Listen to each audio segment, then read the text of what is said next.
कुछ रहस्य वक्त की रेत में दफन हो जाते हैं और कुछ रहस्य खुद वक्त को ही दफन कर देते हैं। हिमालय की उन चोटियों पर जहाँ बर्फीली हवाएं इंसानी हड्डियों को भी कंपा देती हैं, वहाँ बसा था मायापुर। एक ऐसा गांव जो दुनिया के नक्शे पर तो था, लेकिन समय के नक्शे से गायब हो चुका था। यहाँ सूरज उगता था, ढलता था, लेकिन लोगों की उम्र ठहर चुकी थी। इसी थमे हुए वक्त के चक्रव्यूह में कदम रखने जा रहा था कबीर। कबीर अपनी टूटी हुई गाड़ी को रास्ते पर ही छोड़कर पैदल चलकर मायापुर की सीमा में दाखिल हुआ। शाम के ठीक 5:30 बज रहे थे, लेकिन गांव में अजीब सा सन्नाटा था।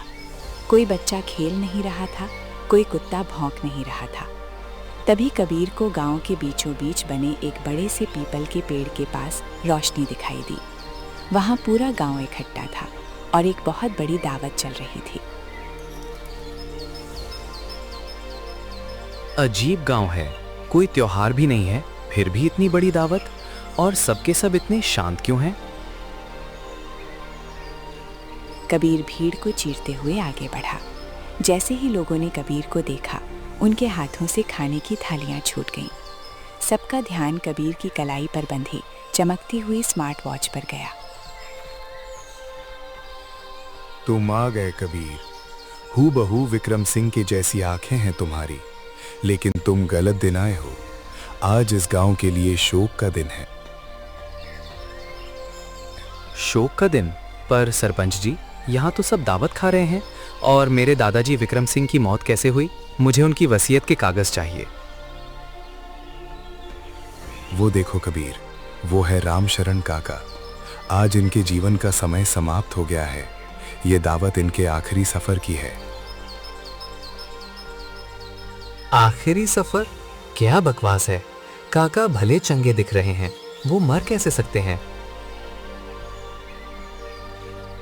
कबीर की बात अभी पूरी भी नहीं हुई थी कि अचानक रामशरण काका के गले से एक अजीब सी नीली रोशनी निकलने लगी। उन्होंने तड़पना शुरू किया। कबीर उनकी तरफ भागा, लेकिन सरपंच ने उसे पकड़ लिया। देखते ही देखते 5 सेकंड के भीतर रामशरण काका का जवान दिखने वाला शरीर सिकुड़ने लगा। उनके बाल सफ़ेद हो गए, चेहरे पर झुर्रियाँ आ गई और वो 1 सेकंड में 90 साल के बूढ़े होकर ज़मीन पर गिर पड़े और उनके प्राण पखेरु उड़ गए। ये क्या जादू टोना है? आपने इन्हें क्या खिलाया? ये मरे कैसे? इन्हें किसी ने जहर नहीं दिया छोटे मालिक। इनका बचा हुआ समय खत्म हो गया था। इस गांव में मौत बीमारी से नहीं आती। मौत तब आती है जब इस गांव का महाकाल अपना हिस्सा मांगता है। कबीर डर के मारे भागता हुआ अपने दादाजी की पुरानी हवेली में आ गया। उसने अंदर से दरवाज़ा बंद कर लिया। उसका दिल इतनी ज़ोर से धड़क रहा था कि उसे अपनी हाथ घड़ी की टिक टिक भी जहर जैसी लग रही थी।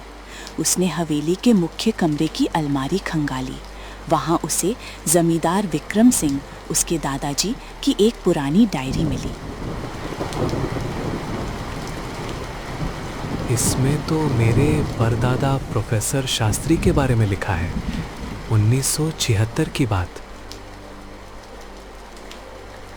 आज से 50 साल पहले मायापुर एक खुशहाल गांव था, लेकिन अचानक यहाँ एक ऐसी रहस्यमयी बीमारी फैली जिसने 10 दिन के भीतर गांव के आधे बच्चों को मार दिया। कबीर के परदादा प्रोफेसर शास्त्री एक महान वैज्ञानिक और प्राचीन ग्रंथों के ज्ञाता थे। वो अपनी इकलौती बेटी कबीर की बुआ को खो चुके थे। पूरे गांव को मरता देख उन्होंने विज्ञान और तंत्र शास्त्र की सीमाओं को लांघने का फैसला किया। उन्होंने पहाड़ों की एक गहरी गुफा में जाकर प्रकृति के एक क्रूर नियम को चुनौती दी। उन्होंने समय को कैद करने का यंत्र बना डाला। मैंने गांव को बचा तो लिया, लेकिन मैंने भगवान के कानून को तोड़ दिया है। मैंने गांव के हर इंसान की आत्मा का एक हिस्सा निकालकर इस हवेली के नीचे समय के कुएं में बंद कर दिया है। जब तक वो यंत्र चलेगा, कोई नहीं मरेगा। लेकिन अगर किसी ने शहर की या बाहरी दुनिया की काल गणना, टाइम मेजरमेंट इस गांव में शुरू की तो वो जादुई घड़ी टूट जाएगी। ओह माय गॉड, इसका मतलब सरपंच और वो डाकिया जो कह रहे थे वो सच है। लेकिन मेरी घड़ी। अचानक हवेली की बत्ती पूरी तरह गुल हो जाती है, मोमबत्ती बुझ जाती है।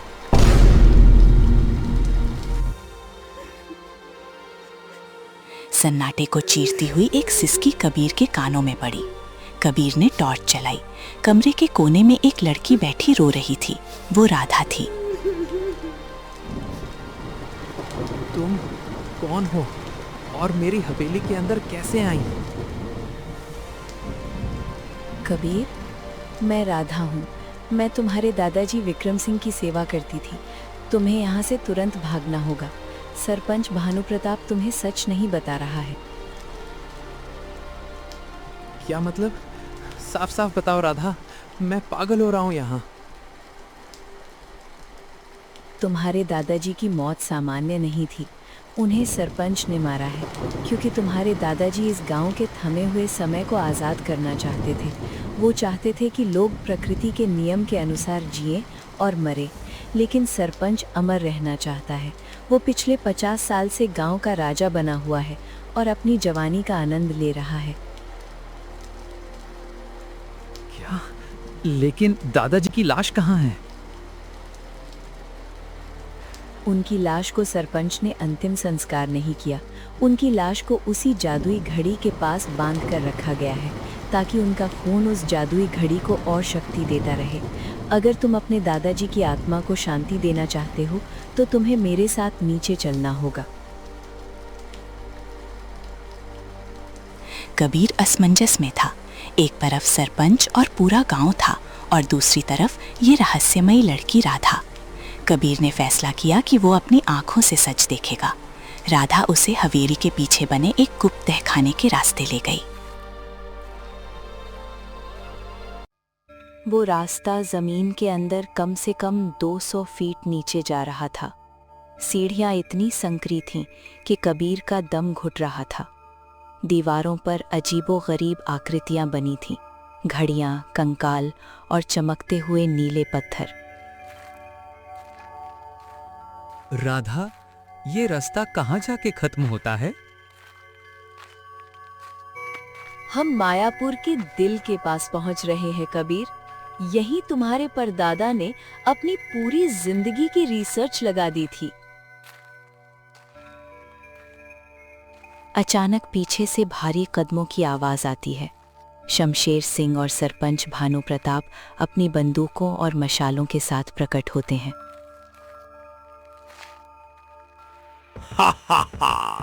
तो आखिरकार तुम यहाँ पहुंच ही गए कबीर। मुझे पता था कि ये लड़की राधा तुम्हें यहीं लेकर आएगी। सरपंच, तुमने मेरे दादाजी को क्यों मारा? तुम इस गांव के लोगों की जिंदगी के साथ खिलवाड़ कर रहे हो। मैंने खेल नहीं खेला कबीर, मैंने इस गांव को अमरता दी है। शहर में लोग 60 साल में बूढ़े होकर बीमारियों से सड़कर मर जाते हैं। यहाँ देखो, मैं 50 साल से 30 साल का जवान हूँ, मुझे कोई बीमारी नहीं छू सकती। लेकिन तुम्हारे दादाजी बुढ़ापे के दर्शन करना चाहते थे।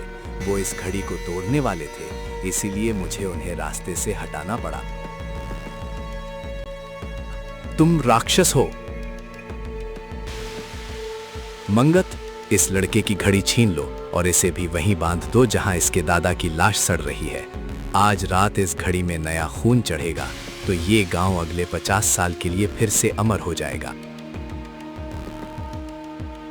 मंगत राम और सरपंच के गुंडों ने कबीर को धक्का देकर उस मुख्य गुफा के अंदर फेंक दिया। गुफा के अंदर का नज़ारा ऐसा था जिसे देखकर किसी भी इंसान का दिमाग फट जाए।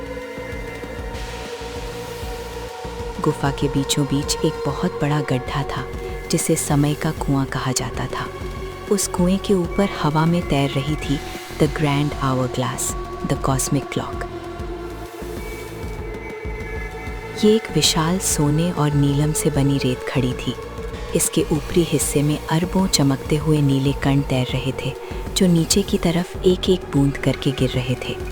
हर बूंद के गिरने पर पूरी गुफा में एक भारी आवाज गूंजती थी, टिक टॉक, टिक टॉक।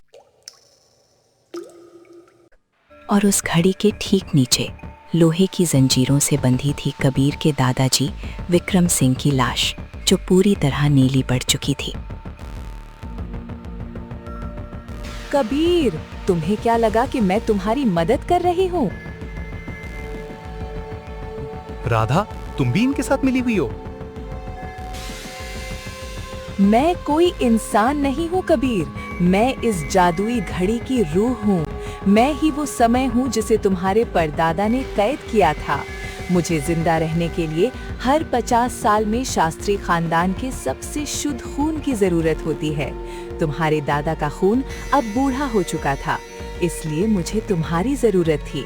जैसे ही तुम्हारी हाथ घड़ी की टिक टिक मेरी इस महाधड़कन से टकराएगी, तुम्हारा समय समाप्त हो जाएगा और तुम्हारी जवानी इस घड़ी में समा जाएगी। कबीर को अपनी वसीयत का असली मतलब समझ आ गया था। सबसे कीमती चीज उसकी खुद की जिंदगी और इस गांव की आज़ादी थी। कबीर ने देखा कि उसकी स्मार्ट वॉच की स्क्रीन पर रात के ठीक 11:59 हो रहे थे। घड़ी का अलार्म बजने ही वाला था।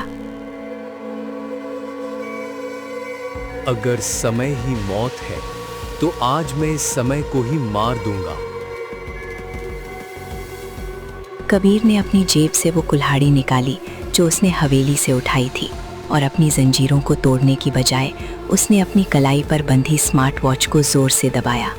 उसकी स्मार्ट वॉच का लाउड अलार्म ठीक 12 बजे बज उठा। पीप पीप पीप पीप। उस आधुनिक डिजिटल अलार्म की आवाज उस प्राचीन जादुई घड़ी की धुक धुक से टकराई। गुफा में एक भयानक कंपन हुआ। नहीं, ये तुमने क्या किया कबीर? ये आवाज रोकनी होगी।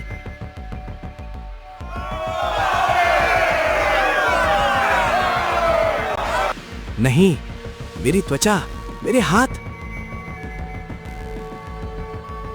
डिजिटल वक्त की तरंगों ने जादुई वक्त के संतुलन को छिन्न भिन्न कर दिया। हवा में तैरती वो विशाल रेत घड़ी बीच में से तड़क गई, क्रैक, और उसके अंदर का सारा नीला द्रव एक साथ नीचे कुएं में गिर गया। गांव का रुका हुआ 50 साल का वक्त 1 सेकंड में आगे बढ़ गया। कबीर ने अपनी आंखों के सामने देखा, सरपंच भानु प्रताप, मंगत राम और गुफा में खड़े सभी गांव वाले एक ही पल में 30 साल से 80 साल के बुजुर्ग बन गए। उनके चेहरे लटक गए, बाल सफेद हो गए और वो अपनी उम्र के बोझ से वहीं ढेर हो गए। लेकिन उनके चेहरों पर अब खौफ नहीं, बल्कि एक अजीब सा सुकून था, जैसे वो इस 50 साल की गुलामी और अमरता के पिंजरे से आज़ाद हो गए हों। राधा का वजूद हवा में गायब हो गया। सुबह की पहली किरण जब मायापुर की पहाड़ियों पर पड़ी तो कोहरा पूरी तरह साफ हो चुका था। गांव के लोग जो कल तक अमरता की भ्रम में जी रहे थे, आज वो बूढ़े तो हो गए थे, लेकिन आज उनकी आंखों में मौत का डर नहीं था। आज इस गांव में पहली बार एक नवजात बच्चे के रोने की आवाज गूंजी। वक्त का पहिया फिर से घूमने लगा था। कबीर हवेली से बाहर आया। उसने अपनी टूटी हुई स्मार्ट वॉच को मिट्टी में दफन कर दिया। अब मायापुर में किसी के पास घड़ी नहीं थी, लेकिन अब सबके पास अपना मुकद्दर और वक्त था। दादाजी, पर दादाजी, आपका कर्ज उतर गया। अब ये गांव अमर नहीं है, लेकिन अब ये गांव सच में जिंदा है।